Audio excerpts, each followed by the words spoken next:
Elie asked me a powerful question and caught me off guard. Do you remember what the question was? I do. I ask you, so Oh, he what remembers. what do you want out of this vacation? Oh, What do you need to happen so this was gonna be a wow. successful weekend for you?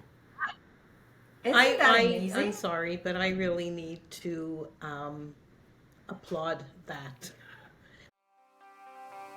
I am Gabriela, And I'm Elie. and to this day in 2024, we've been married for 25 happy years. So the other day we were watching a TV show, a nice comedy, and two friends were talking. One asked the other, "So how is your wife?" And the response was, "Well, you know, it's the old story of natural erosion." So that at that point, we looked at each other. And we say, ouch. Yeah, sounds painful. And then, I decided to look what's the definition of erosion. We went to the dictionary, and the scientific definition that I found was that erosion is the loss of mass. And the processes in the natural world, that cause erosion are water and wind. So what are the equivalent in the marriage? When you lose enough mass, at some point, the structure can get compromised and crumble. So, Gabi, what do you think can cause erosion in relationships? I think that different processes can cause that common erosion in marriage. For sure, the stress factors, work, Yeah, kids, definitely. money, Yes. money, extended family, stress from parents and extended family. So we have all these stress factors that, of course, they usually happen once we get married. We didn't have them in the beginning, right? And then we also have a sense of, you said in the last episode, you said, Shari, we get used to each other, right? Complacency, contempt, and sometimes even boredom. And then, of course, we stop trying to be good for each other. We stop fighting for each other. We stop being thoughtful. And then that can either lead to anger on one side or contempt, which is, I believe, worse, because contempt means indifference. It means I don't care anymore. And of course, all of that can cause the natural erosion over time. I don't know if that makes sense to you. It What makes do you total think? sense to me. And as I'm listening to you, I'm just thinking, so I've been married 34 years. So in the 34 years, I can honestly say my marriage has never felt that it was eroding. But there were absolutely times where I felt kind of like we were drifting apart.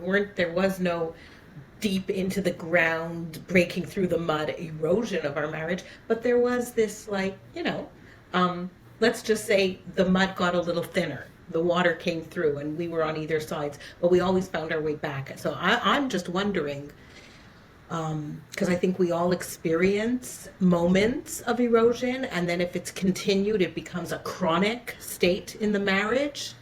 And I'm just wondering, what would the opposite of erosion be?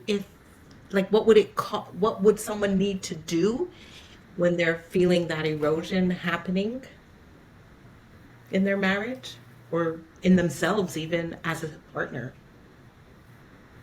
But you ask an interesting question. What's the opposite of erosion? So if erosion is loss of mass, the opposite is gaining mass. Kind of the relationship getting fatter, which could mean either it's getting bigger, or it becomes juicier, or it becomes more interesting. Gaining points, like it's a game. Yeah. Okay. Like we do with kids, that every time they do something, you give them a sticker. But it's like the relationship is gaining points rather than losing points, I guess. Or the balance is positive, because like you said, sometimes we do drift apart, and that's normal, as long as we are able to catch that on time and realize and repair. And sometimes we lose points, if I use that language again. But we want the balance to be positive.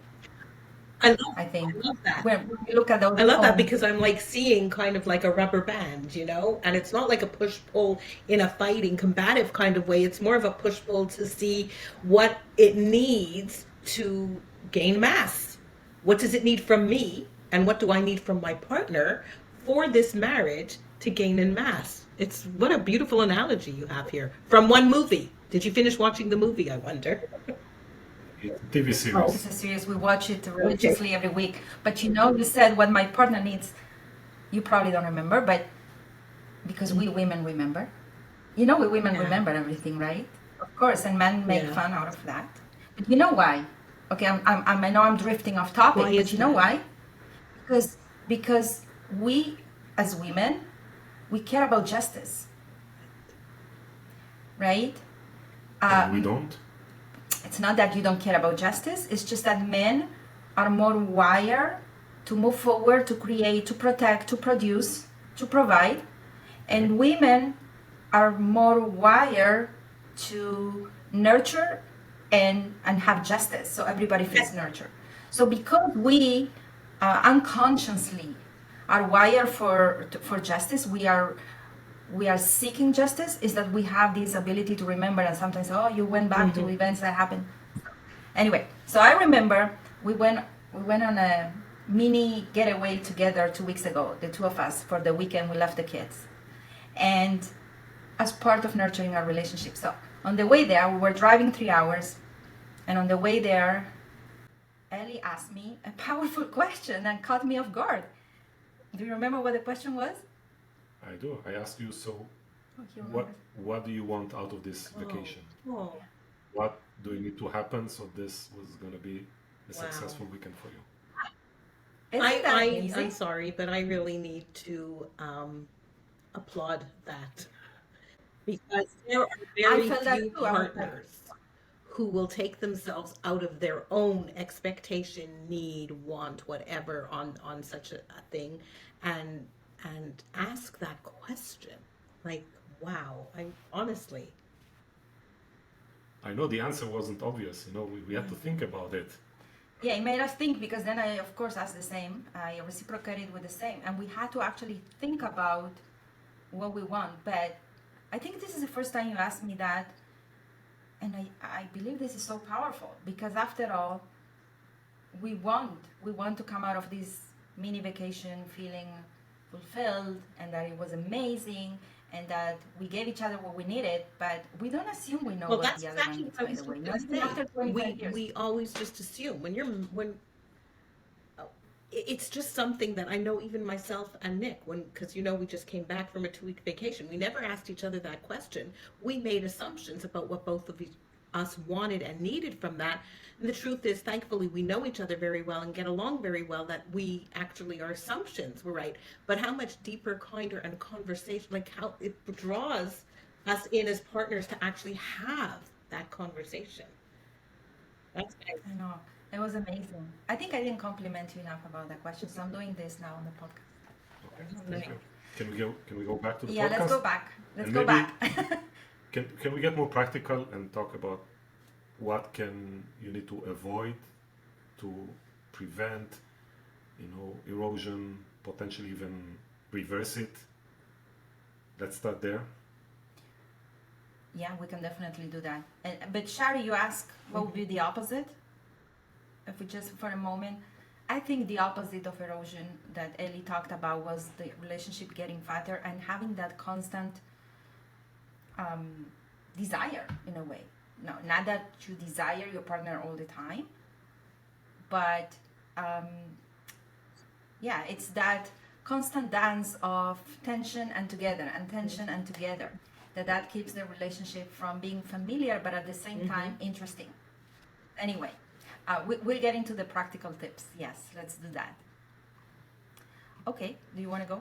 What do you think we should avoid, or the don'ts are?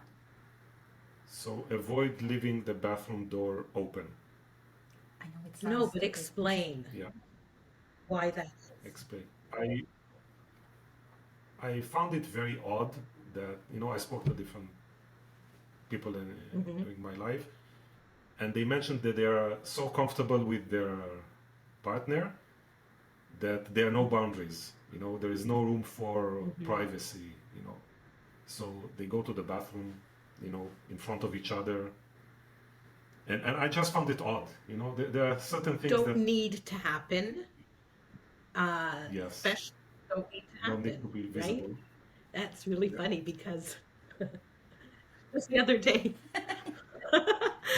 Nick just opened the door. I'm like, excuse me? He just opened the door. I'm like, he says, well, like, what's the big deal? Like we're married all these years. I'm like, if the door is closed, it's because I intended for the door to be closed. I don't need a reason. That's funny. Yeah. Okay, TMI. Absolutely.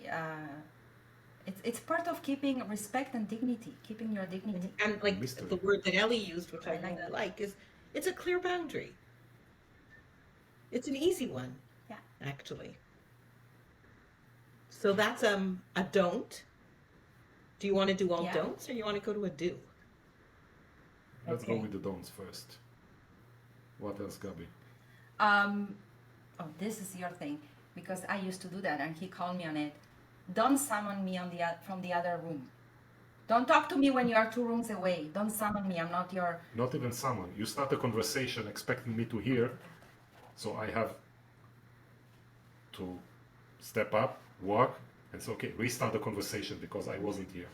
So I would say, if you want to talk to me, call me, I will come and we'll talk. Or you come to me and we So talk. the obvious question a listener will have, well, why can't I text you? That's worse. It's an obvious question, I'm sure. Yeah. Today when the kids came back from school, I went into one of the boys' room. I knock on the door, boundaries. How was your day? And he did like this.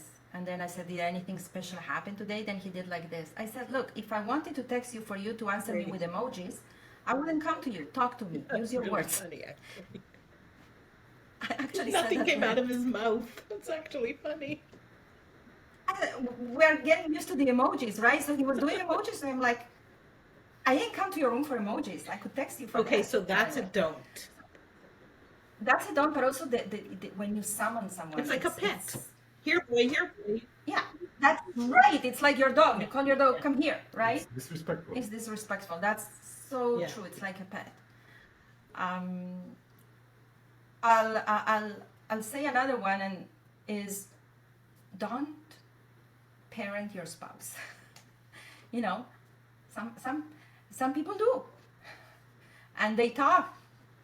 Okay, he's not a child, she's not a child.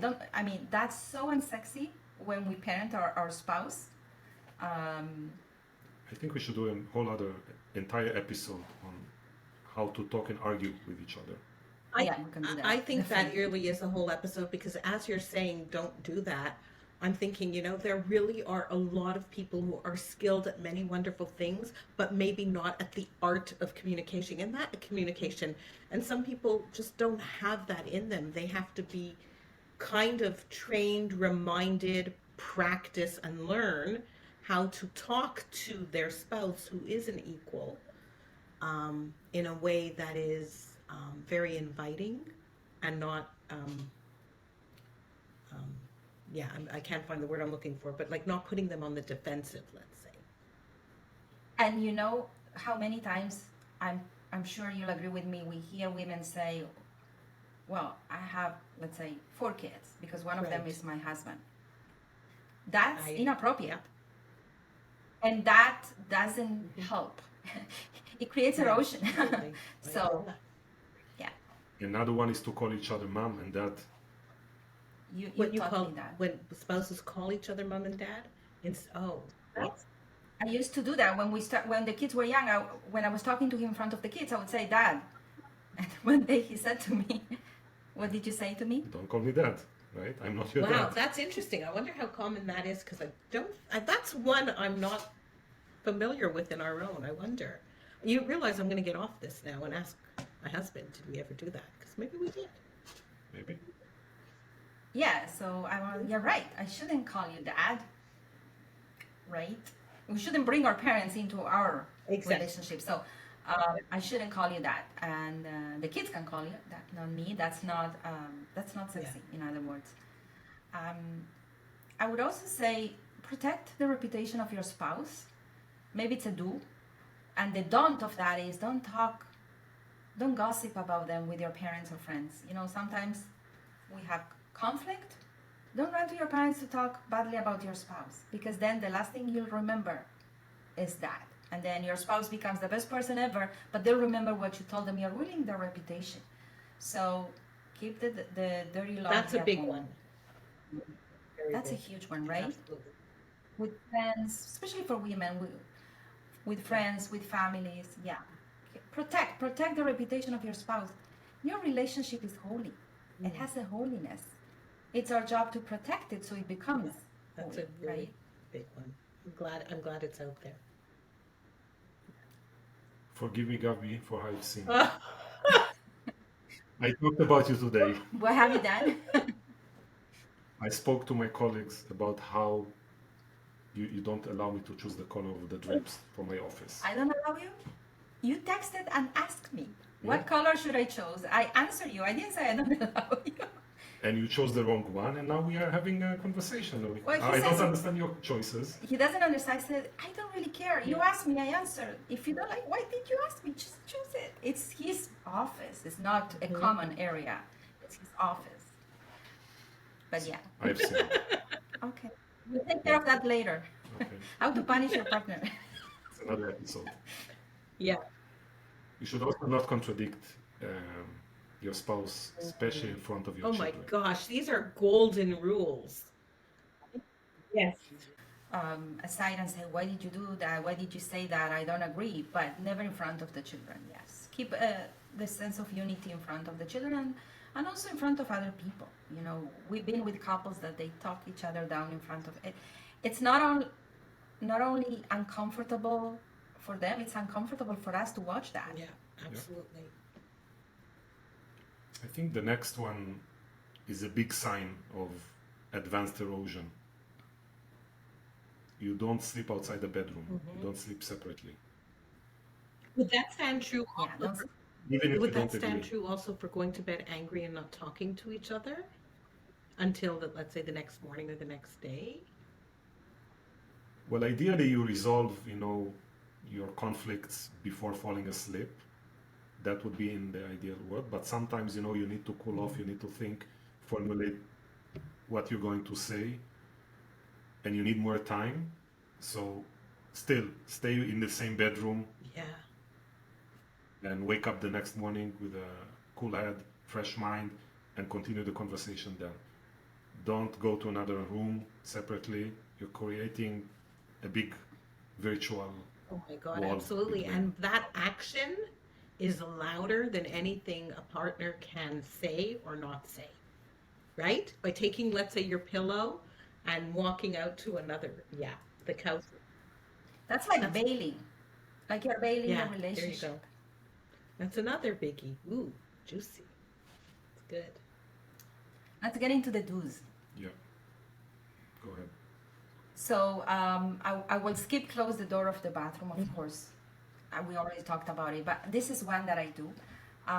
So when we're going out, that I'm getting dressed nicely, let's say, not when I go to work outside. I'm talking for we're going out for a date or we're going to a party. He always gets dressed faster, right? Obviously. So I'll ask him to leave the bedroom while I'm getting dressed. I'll tell you why.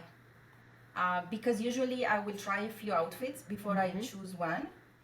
And I don't want him to see me changing and feeling insecure about this and this doesn't look nice on me. When you start dating and the boyfriend comes to pick you up to go out and they knock on the door and you show all dressed and nice. You want the wow factor. You want the wow factor. So we do That's that. fun. We actually do that. I say to him, okay, now leave the bedroom. I get dressed and then I open the door and You want to show me the final product, not the different and iterations. that's the constant pull and tension we were talking about. Familiarity, but also keeping the tension in a healthy way. So I find that to be extremely fun cute and kind of remembering where it was when he would come to my house and pick me up to go on a date. I come out of the bedroom, he's usually in the living room, and then I go, what Yeah. do you think? And of course he would say a nice thing, right? From but experience, but yes. it's really the wow factor that you want to keep, because when you're seeing the person feeling insecure or trying different outfits, you It lose that creates wow some factor. anticipation. It leaves the space for some extra excitement. That just getting dressed together That's right. and doing all those things and saying, I hate this, I love this, whatever, that whole process dilutes what you end up And going out in. So exactly. that's really Even if you look amazing afterwards, just going through the process, like I said, it dilutes the very final nice. product. So we do Yeah. that, and I find this to be really Hmm. cute. Yeah. Should also be generous with your words, thoughts, actions, with your time, in your space. For us, the default is to say yes. And then, if it's absolutely necessary, then we would consider saying a no. Even with our children, we try to say yes by default, unless there is a very valid reason why not to give them our time, our space, to help them with actions. Definitely with words, we never talk down to anybody.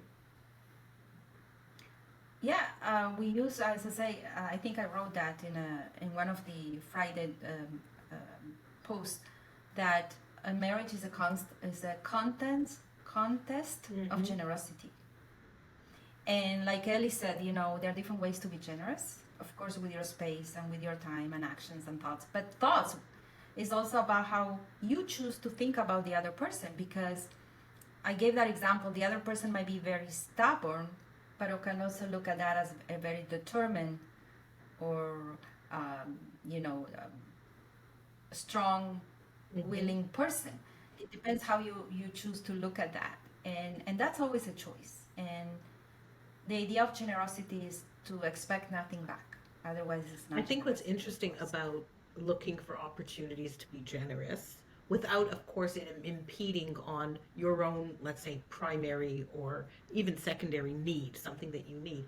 But that Of course. that looking for opportunities to be generous breeds more generosity in the person who is giving it and in the person who receives it. So in the long run, it's like a winning game, I think. So I love. Of course, because when somebody is generous, you are looking for ways to Yeah, be you want to generous say thank back. you in some way. That's right. So it's a Mm. ripple effect. Every action has this ripple effect that let me be kind with you and let me be more kind with you. And it's, as you said, as long as it doesn't contradict with your needs or your values, And of you know, it's course. so interesting because we Um, just spelt out a really good example of what Ellie described as the opposite of erosion. Because, right, that's fattening up all the good, juicy parts. It's not just a one off. Like if you continue to do that with each other, it grows. Love it. I yeah. think generosity is actually a big topic. The next item or two that we wanted to highlight are being generous with quality time and touch, especially in the following occasions. Every morning when you wake up, give a hug, give a kiss, whatever works for you, touch each other, just to Cuddle. feel Just cuddle, turn right? around and cuddle, even for 2 minutes. Yeah, it It's, makes a big difference. When you come into the house, you go and greet each other, give them a hug, a kiss. And when they leave, make sure, don't text me bye or shout from the other side of the house, okay, bye, I'm leaving. No, make a point to go to each other and properly say goodbye before you I leave. have to ask a question. Isn't it interesting that we have to remind ourselves to be that way with one another when we would never consider being any other way with someone else who's in the room or in the house or in the office or the same building or a coffee shop that you spend time with? We would never think of just picking up and going. It's interesting, but we do that, right? We do the don't. we do. Yeah. So I think for me it was more always natural, because coming from an Argentinian home, we kiss for any opportunity. We kiss always. We Well, always I kiss want to and go to hug. Yeah. Argentina because that's really nice. That was a I learning bet. curve for me. I come from a different background. colder climate. So I definitely had to adapt. I adopted, I think, for the most part. I think I learned that from home. You know, every time my mom, every time she would come home, she would come to us, say hello, and give us a kiss, and a goodbye was the same. So, yeah. When I hear him coming into the house, if he went to the supermarket, no. But if he comes after a working day, you know, even if I'm in the upper floor in my office, and as long as I'm not with a client, I will go down and say hi and ask how was your day. And I do the same with the kids actually. And I like when he does that with me. I don't like coming home after a day and nobody greets me. Yes, we have a golden, right? Your dog will always greet you with a lot of joy, but we want to do that for each other. It makes the other one feel appreciated, cherished, missed. Yes. Like it says I missed you, right? It makes us feel significant. And you know, when we feel that way, that's all we want actually. I mean, I never seen somebody cheat because they feel appreciated, significant, seen, Oh my and God, missed. well said. Absolutely. And another way to support the appreciation is always say thank you and please for everything, even the most mundane thing. Right? Gabi, can I have this glass of water, please? Thank you. It costs you nothing. It releases the oxytocin, right? Which is the hormone of love and relationships. Yeah, this is great. Yeah. So these are for us the do's that keep our relationship fattening. Hopefully not ourselves, but the relationship,